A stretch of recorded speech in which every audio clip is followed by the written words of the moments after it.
Prague off the beaten track, Vltava takes you away from the crowds to the city's hidden gems.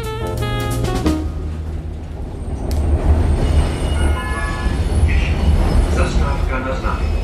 Příští zastávka Štvanice. I took tram number 14 from the crossroads of Vodičkova Street and Václavské náměstí, right in the heart of Prague. After just a few stops, I arrived at Štvanice station, a gateway to a fascinating part of Prague that holds layers of history and unexpected spectacles. So I get off the tram. The stop is on the Hlávka Bridge, which spans the Vltava or the Vltava River across Štvanice Island. What you can probably hear in the background is the sound of one of the weirs. Life in Prague has been shaped by this river since ancient times. Indeed, it was one of the main reasons why humans began settling here in the Paleolithic era thousands of years ago. The river provided resources like fish and driftwood, but also posed threats, especially during spring floods. Life on and around the river in this part of Prague centered on this island, or rather islands, historically called Velké Benátky, Great Venice, because originally it was an archipelago. The islands were connected into one landmass only in the 20th century.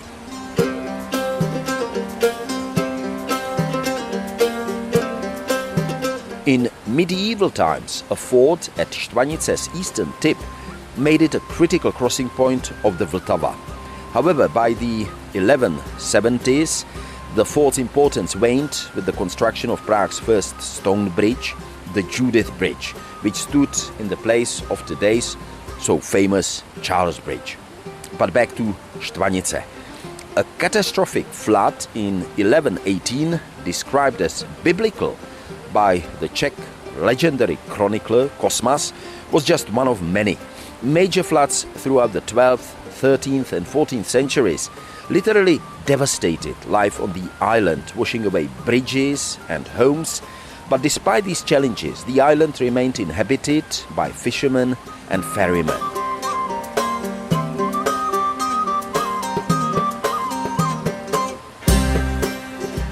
Notably, in 1420, during the Hussite Wars, one of the bloodiest yet most significant periods in Czech history, the legendary military leader Jan Žižka led his army here, and they camped on Štvanice before their historic victory at Vítkov Hill, which can actually be seen from the place where I stand right now. The island's strategic position made it a site of military activity during various times, particularly in the 30 Years' War, when it housed a gunpowder depot and played a role in defending Prague against invading forces.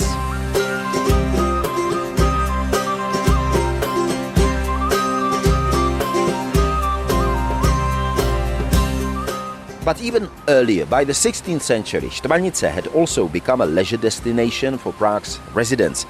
It hosted a tavern and gardens and became famous for blood sports like bull and bear baiting in wooden arenas. And this is what gave the island its current name, Štvanice, which in English means chase or a chase hunt. Of course, from today's perspective, these brutal sports are seen as very, very cruel. These spectacles were eventually banned by imperial decree in 1805.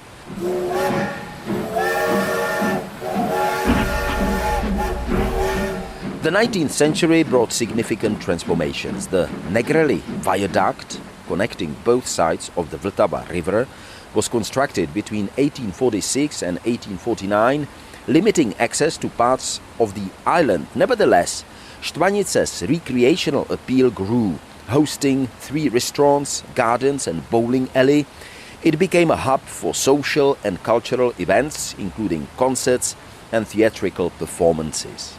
Then, in 1901, the first Czech lawn tennis club established courts on the island, making it a center for tennis and international competitions. The Štvanice tennis courts remained a key venue for the sport throughout the 20th century, as I will mention later. But between the wars, Štvanice became synonymous with other sports as well. The Winter Stadium, built in 1931, was the first of its kind in what is now Czechia and one of Europe's first indoor ice rinks, hosting ice hockey, figure skating and even boxing matches in the summer when there was no ice. The island's tennis courts also gained prominence, hosting Davis Cup matches and fostering Czech tennis stars like Jan Kodeš, the winner of Wimbledon in 1973.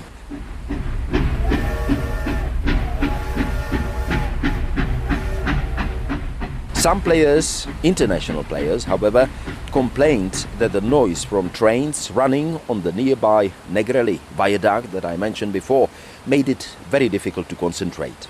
The Winter Stadium and other facilities declined in the post-war years, leading to the stadium's controversial demolition in 2011. Despite this, I think Štvanice remains a vital part of Prague's history and continues to host cultural and recreational activities, preserving its legacy as a unique island in the heart of the city.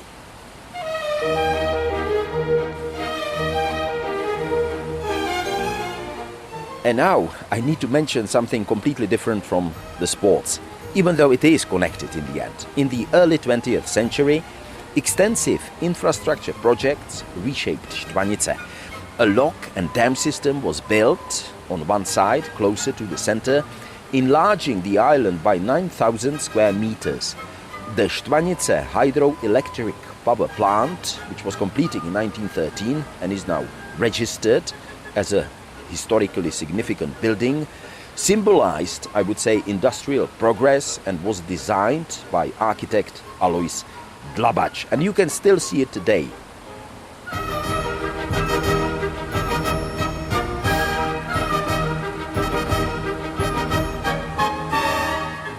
Additionally, it needs to be mentioned, the formerly wooden bridge constructed in 1900 was replaced by this modern Hlávka Bridge in 1911, which stands here to these days. And these historic waterworks that I mentioned make Štvanice, even now in the 21st century, a truly special spot for one sport that you really wouldn't expect to find in the heart of Prague. And to explore this unique connection further, I'm going to talk to someone deeply involved in the activities here. My name is Štěpán Rejhon. We are currently at Štvanice Island in middle of the Prague, and we are actually gonna see some pretty epic wave today. I'm gonna be more specific. We have a river surfing spot in Prague, close to the island, and my connection with this wave starts around 2 years ago. I'm an official instructor here, surf instructor, and I'm also part of the, I would say, closer team who is responsible for almost everything here. We have some rules or roles here in our team, and I'm focusing about foreign surfers. Yes, visitors, and actually, I'm also doing some special river surf trip for our surfers, for our people who coming to our wave and they want to try some different waves, some different spots in Austria or in Germany. So this is also another possibility to try different waves around the, I would say, whole Europe. I was just going to ask you, I mean, how big is this? I mean, which cities, apart from Prague, have got places like this? I would start with Munich, which is the beginning of this, the whole of this sport, the river surfing. The name of this spot's called Eisbach, which was created, I would say, 1970, 1980. So it's not made by natural. It wasn't built by people. I mean, it's just a natural. It's a natural wave, and it's a standing wave in the middle of the park, which is in the middle of the, quite in the center of Munich, and people actually started there a river surfing, and it just spread out to other countries. And in Czech Republic, I would say started 10 years ago, maybe. I'm not pretty sure, but I would go with the 10 years. And the first wave was in Brandýs nad Labem, which is a smaller city close to Prague. And yeah, that's actually where I started my career in the river surfing around 6 years ago.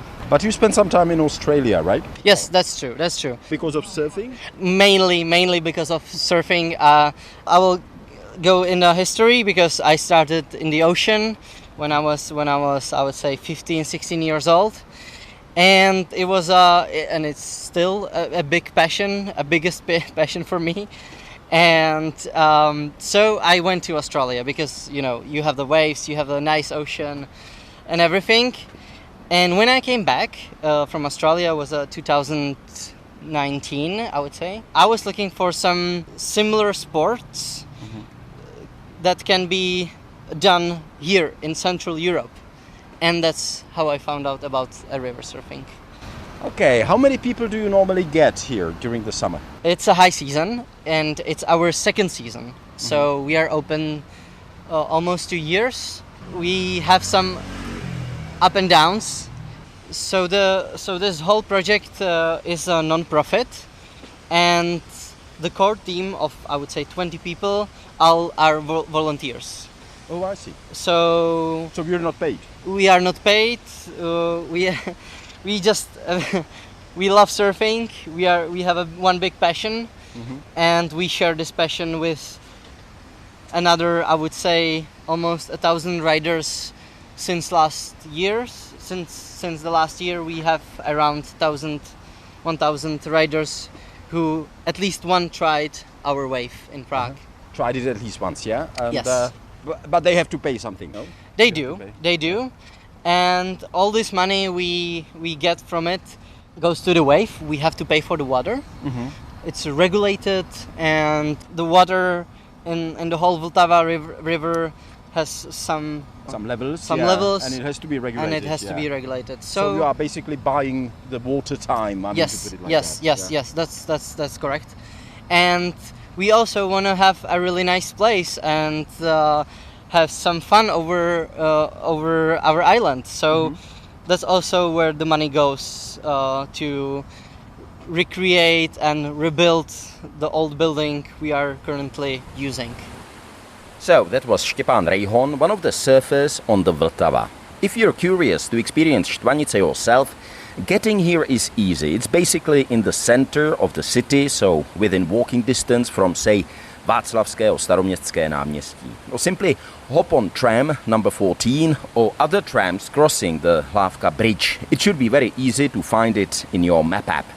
And when you get off at the Štvanice station, it's just a short walk to explore the island's rich history and unique activities, including the unexpected delight of river surfing if you are here at the right time. Thank you for joining me on this episode. If you enjoyed it, please like or follow the podcast and feel free to share it with others who might find it interesting. For more information about Štvanice and gradually more other hidden gems in Prague, visit our webpage at radio.cz and look for Prague Off the Beaten Track. You will find my email there too, and I'd love to hear from you, whether it's feedback, comments or suggestions for future topics. Don't hesitate to reach out. I'm Vít Pohanka. See you next time as we uncover more hidden treasures of this amazing city.